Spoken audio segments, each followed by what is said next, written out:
What's up, sisters? This is your boy, Beef, and welcome back to the channel. Today, we're breaking the sound barrier with the fastest build in Baldur's Gate 3, the Yellow Flash of the Leaf. This Minato Namikaze build is all about teleporting across the battlefield, striking enemies before they even know what hit them. With the modded Shinobi Rogue subclass for ninja agility and Horizon Walker Ranger for insane teleportation attacks, you'll be literally blinking through fights like the 4th Hokage himself. We're talking Haste, Misty Step, teleportation kunai, and non-stop multi-attacks. If you want to become the fastest shinobi in Faerun, stick around because this build is about to get broken. Believe it! But now, let's go ahead and get straight into the build. So Minato Namikaze is obviously a human, so I'm going to be using the human race for this build, but you're more than welcome to pick another race if you want to get some extra abilities. Wood Elf or Half Wood Elf are fantastic for the extra movement speed that you'll get. Githyanki is a great pick for more proficiencies and some racial abilities. This build is incredibly versatile, so it's entirely up to you which one you decide to go with. At level 1, we're going to be starting out as a rogue so that we can become a bit of a skill monkey for our party, and also start strong with access to our sneak attack abilities. For our ability scores, we want to focus primarily on dexterity, since it's going to fuel all of our attacks, skills, armor class, and our initiative. I'm going to be setting my dexterity to 16, but you could go with 17 if you wanted to give this character the hag hair and get an early 18 score. I'm also going to go with a 16 in our constitution, since we're going to be a little bit squishy in the early game, and more HP is always helpful. Minato is a very wise man, and our spellcasting modifier as a ranger is going to be wisdom, so we're going to put some points there to bring us to 14. The rest we can do pretty much whatever we want with. I'm going for 10s in charisma and intelligence and an 8 in our strength stat. As both a human and a rogue, we have a ton of options for our skill proficiencies and expertise. For our proficiencies, I'm going to choose acrobatics, sleight of hand, stealth, insight, and perception. And for our two expertise choices, I'm going with perception and stealth so that we can see everything that we need to see and also just be really stealthy. At level 2, we're going to start our multi-classing by hopping ourselves over to the ranger class, where we'll take a good chunk of our levels for the time being.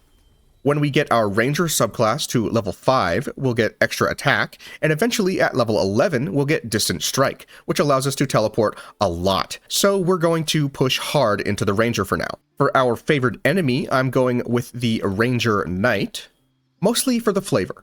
None of these are super applicable for this build, so ranger knight makes sense as we are sworn to serve a crown or nation and seek to bring its foes to ruin. That makes a lot of sense for a Hokage. For our natural explorer, I'm going to go with Beast Tamer so that we can get access to Find Familiar. We're going to use this ability to summon ourselves a frog companion, Gamabunta, but much smaller. We'll also pick 2 more abilities, and you could go with pretty much whatever you want. We have access to Nature, Investigation, and Athletics here. I'm going to go with Nature because, sure.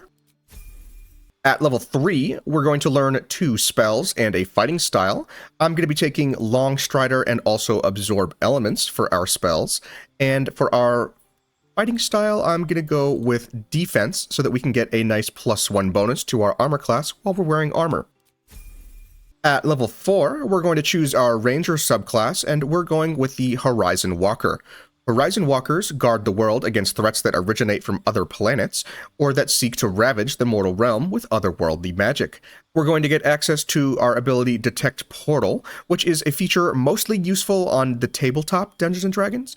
In Baldur's Gate 3, this will give us advantage on our perception checks for 1 minute, which is a nice ability to have if we know that we're going to be looking for traps and stuff in a specific area. We're also going to learn the Protection from Evil and Good spell, which is a nice spell to have to be able to concentrate on if we want to.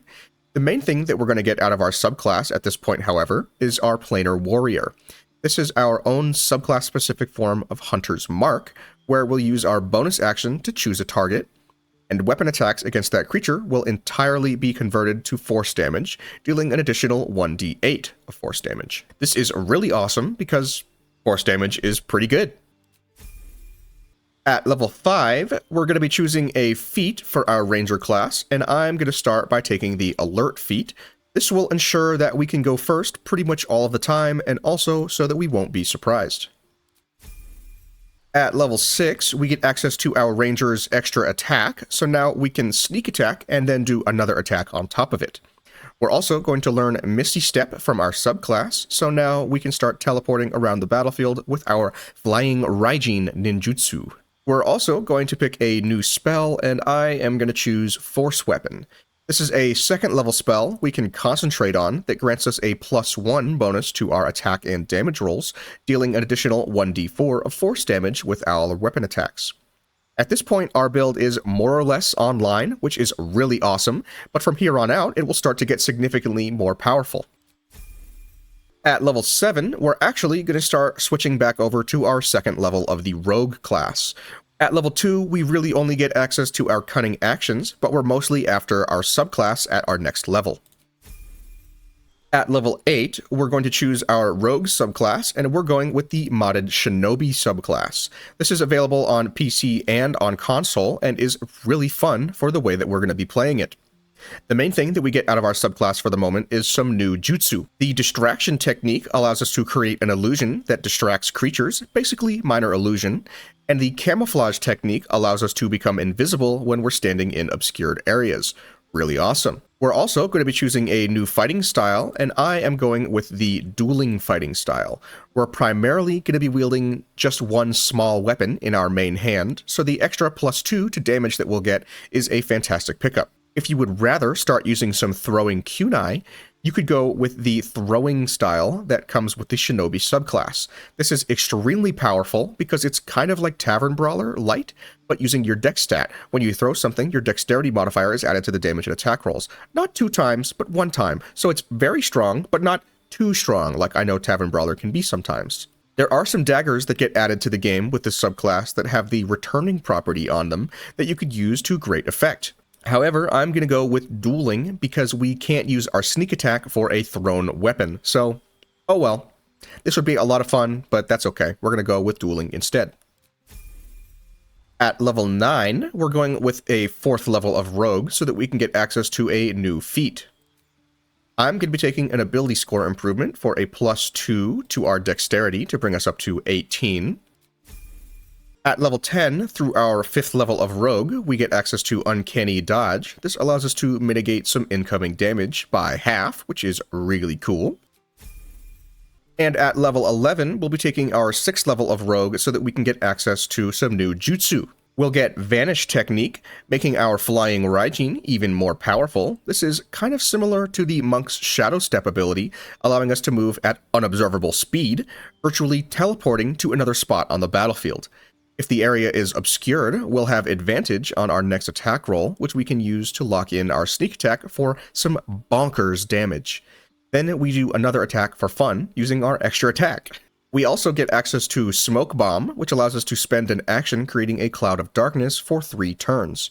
Hell yeah. We can also pick some new skills here, and you could go with pretty much whatever you want. We're getting some expertise in anything that we want. I'm going to go with Sleight of Hand and, not Insight, let's do Acrobatics. At level 12, we're going to get our evasion skill from being a rogue, allowing us to take half damage from dex saves if we fail them, or no damage if we pass. Our armor is going to give us advantage on dexterity saves, however, so we'll mostly be taking no damage. If you wanted to stop here at level 12, you are definitely more than welcome to. The build is more or less complete, but will continue to get significantly stronger past here. At level 13, we're going to switch back over to the Ranger so that we can choose a new favorite enemy. Magebreaker here is cool, but we don't really need anything specifically. Magebreaker will give us access to proficiency in Arcana and also True Strike, my favorite spell in the game. For Natural Explorer, I'm choosing the Wasteland Wanderer Fire for resistance to the ever-present fire damage throughout the game. At level 14, we get our 7th level of Ranger for both a new spell and this cool ability called Etherealness. Etherealness allows us to spend a bonus action to literally slip into a different plane of existence where we can only be affected by creatures in that plane. It's kind of like the Blink spell, but it always happens instead of having the random 1d20 effect of the Blink spell. For our actual spell, I'm going to choose the Protection from Poison since it's a nice bonus to have. This allows us to imbue ourselves until long rest with resistance to poison damage. So, cool. At level 15, we're going with the 8th level of Ranger so that we can get a new feat and some other features. We're going to get Land's Stride, which makes us unimpeded by difficult terrain so that we don't slow down. And for our feat, I'm going to take one more ability score improvement to improve our dexterity by +2 to get our stat up to a 20. At level 16, we're going to start to really kick up our power levels. We now have access to the Haste spell through our Ranger subclass, so we can do even more weapon attacks every turn. We're also going to choose a 3rd level spell, and I am actually going to go with Conjure Barrage. This is how we're going to simulate throwing a ton of our marked kunai out into the field, so that we can then teleport from one to the other, like Minato often does. More than anything really, it's just a large area of effect spell using our weapon of choice. At level 17, we'll get access to our 10th level of Ranger, where we'll learn the ability Hide in Plain Sight. This allows us to become invisible pretty much wherever we are, and also gain a +10 to our stealth checks, which is really freaking sweet. We're also going to choose a new favorite enemy and a natural explorer, which are, again, kind of meh, so we'll take pretty much whatever we want here. I'm going to go with Sanctified Stalker, just because might as well. And for a natural explorer, I'm going to grab Wasteland Wanderer Cold. You could take the poison one, but we already have protection from poison, so no need to take this. Might as well get some cold resistance as well. At level 18, we're going to learn our capstone ranger ability called Distant Strike. This allows us to teleport between multiple enemies several times per round, making weapon attacks against each and every one. If we hit 2 targets, we can then make a 3rd weapon attack for free against a 3rd creature. So now we basically have 3 attacks per action if we use this ability correctly. That's really cool because most of the time you can only get 3 attack actions per turn if you play as a fighter or pretty much just fighter. We're going to be a Ranger Rogue who can do the same thing. That's pretty sweet. The best part about it is that we can also weave our sneak attack into it for even more damage. For our spell, you can take pretty much whatever you want from here. We have a bunch of things that we're already going to be concentrating on, so I'm not going to get a concentration spell. For that reason, I'm just going to grab Enhanced Leap, mostly just for fun. At level 19, we're going to switch back over to the Rogue class for our final 2 levels. We're going to choose a new feat at this point since we are level 8 Rogue, and the feat that I am going to go with is Savage Attacker. We're going to be rolling a lot of dice with our sneak attack, so this just ensures that we push out maximum damage every time that we do one. And finally, for level 20, we get our last level of Rogue for 2 capstone features. Shadow Strike is going to improve our critical hit threshold by 1, and the Chasing Slash allows us to make a free weapon attack if we happen to miss for whatever reason. At this level, our sneak attack is going to be doing an additional 10d6 damage, which is absolutely insane, but that more or less takes care of all the leveling for this character. So let's talk about some gear and equipment options for Minato Namikaze, the Yellow Flash of the Leaf, and the 4th Hokage. Believe it! So for this build, we have a lot of different bonuses that are going to increase our critical hit threshold, so we are going to be going for crit fishing as much as we possibly can. For that reason, for our helmet, we're going to use the Covert Cowl. While obscured, the number you need to roll a critical hit while attacking is reduced by 1. We're going to be always obscured for the most part, so we're going to be doing that. So we're pretty much always going to be getting the benefit of this. This will also give us +1 to our dexterity saving throws, which is very nice to have. For our cape, we're going to use the Cloak of Displacement, and I have selected to dye it white and red because we are the 4th Hokage. The Cloak of Displacement is going to give us displacement at the beginning of the wearer's turn. The cloak activates, granting enemies disadvantage on attack rolls that target the wearer. This effect lasts until the wearer takes damage. Basically, this is just going to increase our survivability whenever we are in combat and start our turn. We're also going to use the Elegant Studded Leather here. This gives us the Ambusher bonus, giving us +2 to our initiative rolls, advantage on our stealth checks, and a free use of the shield spell. If you wanted to use a different set of armor, you could use pretty much any light or medium armor set in the game. In the early parts of the game, before you get access to the Elegant Studded Leather, this is a pretty late game piece of armor, you could use something like the Padded Armor +2 for 2 less bludgeoning damage and 13 armor class. You could use the Elven Chain, which you are considered proficient while wearing this armor, and it gives you Elven Agility. The wearer has a +2 bonus to initiative rolls and advantage on dexterity saving throws. You could also use the Shade Clinger armor, which gives us advantage on our saving throws while obscured and a +1 to stealth. You could use the UNT Scale Mail for medium armor that allows us to have even more armor class and doesn't impose disadvantage on our stealth ability checks, and a +1 bonus to initiative rolls.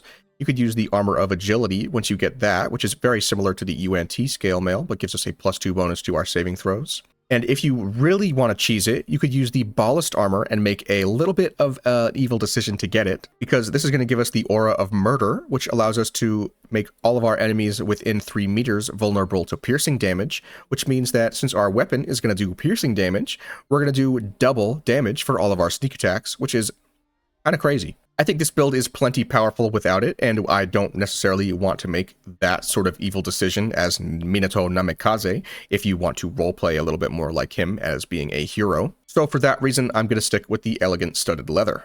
For our gloves, you could use pretty much any glove that you want. I have here equipped the Gloves of Missile Snaring so that we can intercept missiles from ranged weapon attacks, reducing their damage by 1d10 plus your dexterity modifier.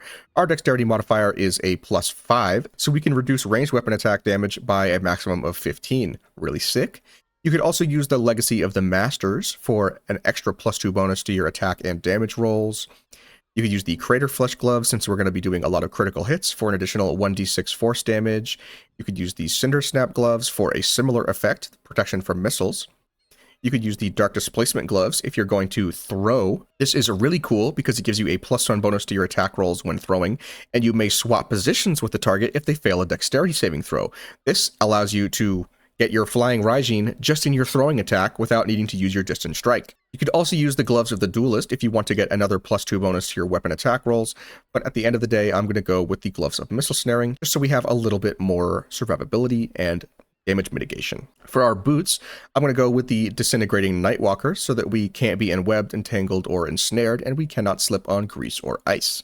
We're also going to get another free use of the Misty Step ability so that we can use it without having to spend a spell slot. For our weapon, we have a bunch of different choices for what weapon we want to use. I'm going to go with the Knife of the Undermountain King to reduce our critical hit threshold by another 1. When you roll 2 damage or less, re-roll the dice, taking the highest result. This is going to give us the effects of the Savage Attacker feat without necessarily having Savage Attacker yet, because we're only going to get that at level 19.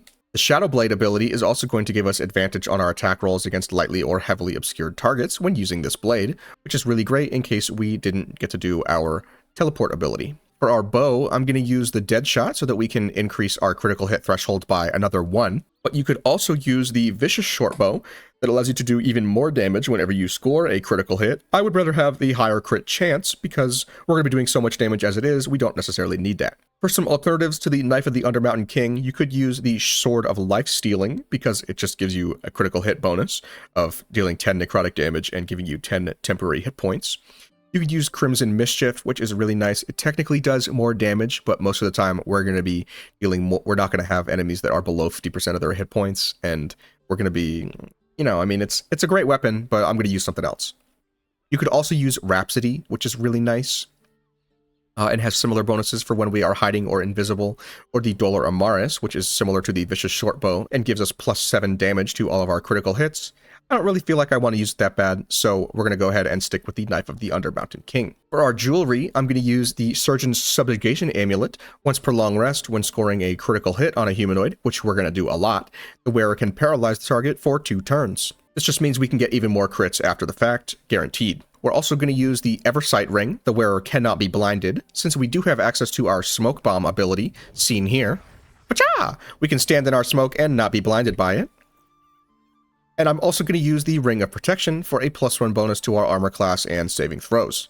If you wanted to do the throwing build option for this class, you could switch out one of those rings for the Ring of Flinging just to do some extra throwing damage. That more or less takes care of all of the items and equipment that this character is going to need, so let's go ahead and pop into some combat and see just how powerful we are. So first things first, we're going to want to upgive ourselves the Protection from Poison spell so that we can have protection from poison.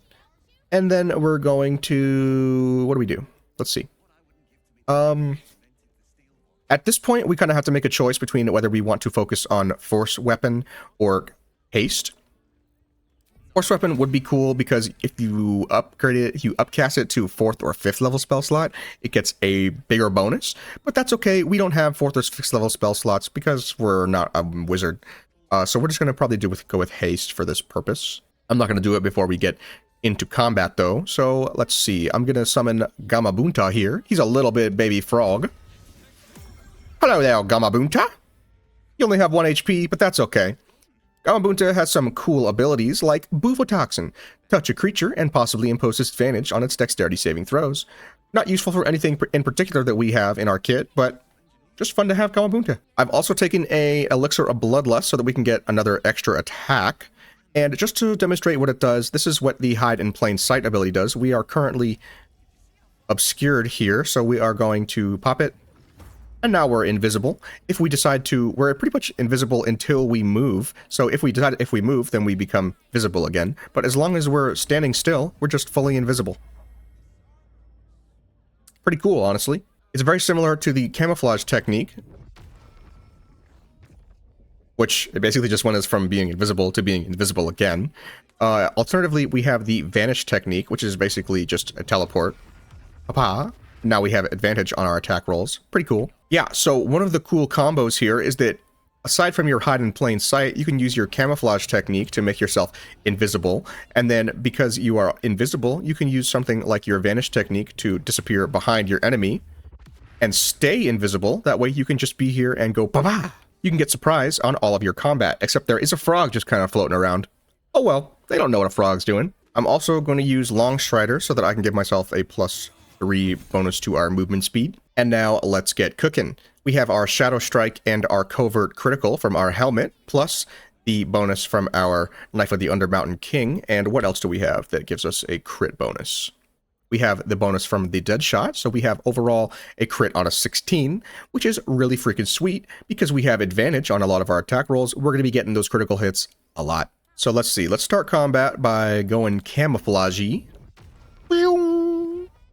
And then I'm going to go into turn-based mode. I'm going to Vanish Technique right here. Get behind him. And then I'm going to haste myself. Bling! Oh. Whatever. I'm going to camouflage now. Now I'm invisible. Oh well. Frog, do whatever you want. Alright, Minato. We're going to use our bonus action to apply Planar Warrior to Blaze Ellen here. Spring! I don't care. Everybody's surprised! Except for Blaze Ellen. That's alright. He's still got the bonus thing on him, so we're going to sneak attack. 1d6 plus 9 piercing damage, plus 10d6 piercing damage. Let's go ahead and give him a pop. Bah! 12 and 57, all force damage. Hell yeah, brother! Now we are going to Distance Strike teleport ourselves right here. Flying Raijin, strike! Hit him. And now we can do another one because of our Distance Strike, but we have to teleport first. So we're going to teleport right here. Hit this guy. Paralyzing critical. And then now we can hit more. Boom. Boom. Boom. Boom. Sorry, bud. End our turn. They're still surprised. Okay. Let's give him the Bufotoxin. Oh, he's saved. Alrighty, so we're going to Distance Strike ourselves. Rahal. Bling. Then we're going to Sneak Attack. 52 damage. That was a lot. I am the 4th Hokage. Protector of this village. Let's go try it out on these other guys over here. So this combat encounter is going to give us a nice taste of what our Distance Strike teleporting abilities can really do, because we have a nice cluster of enemies here to be able to zip between. We're going to go ahead and hasten ourselves. We're going to go into turn-based mode. We're going to... what do we want to do? Let's go invisible. We're going to use our camouflage technique, I think. That way we can get the surprise round on our enemies. We did use an action for that, but that's okay. I'm going to use Planar Warrior to put the planar mark on this lady here. Gauntlet Edwina. Attack. Now we've got a surprise round. Pretty freaking sweet. Let's go ahead and sneak attack ourselves right here on her. 59 and 10. Hell yeah, brother. Let's go ahead and hit this guy. They are our second target. We can paralyze and critical them. Heck yeah. And now because we have a second target, we can't hit them with our third attack, but we can do this. Up ourselves over to this guy. And hit him. And now we have our next action. Let's go ahead and hit him again. He's our first target. We can go ahead and teleport over here. And hit our second target. For a critical hit. And now we can hit a third target, but it can't be either of them. What we can is come over here and hit this guy. Ka-cha!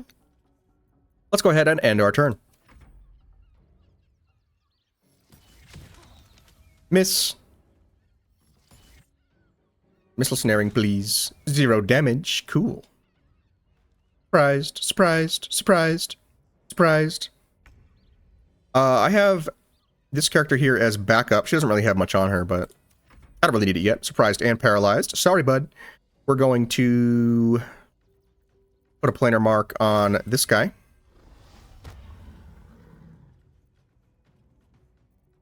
And then we're going to sneak attack him. Or not him, I guess.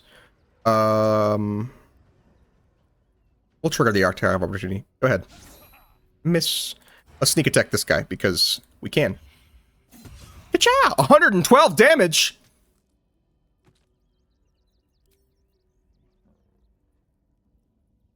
$20d6 piercing damage.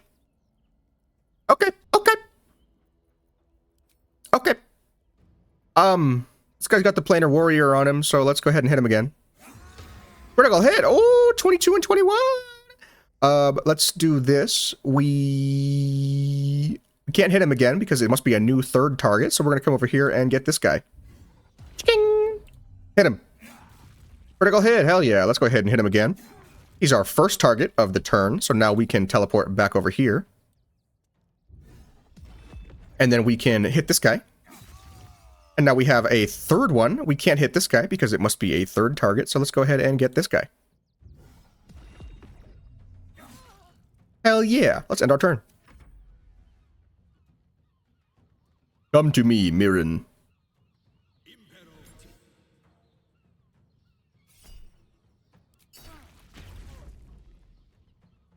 I guess. Hit my beef. Are you only going to attack them? Okay. I guess she's my tank. Miss. Miss.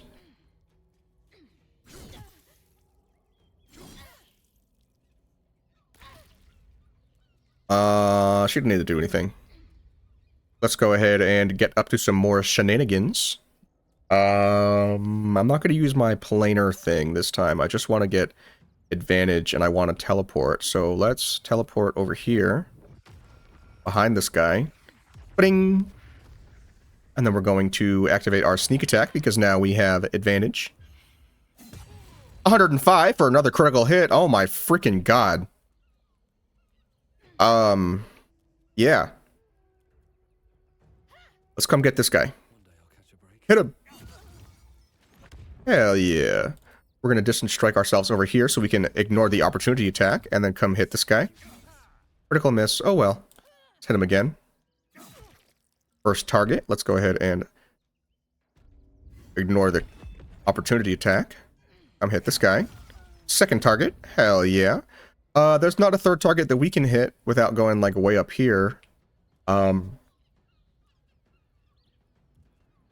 So we just won't use our third attack this round.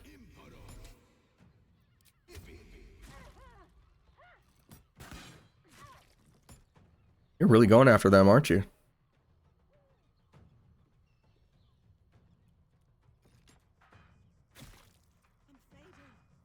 Damn, she's sucking up all the damage right here.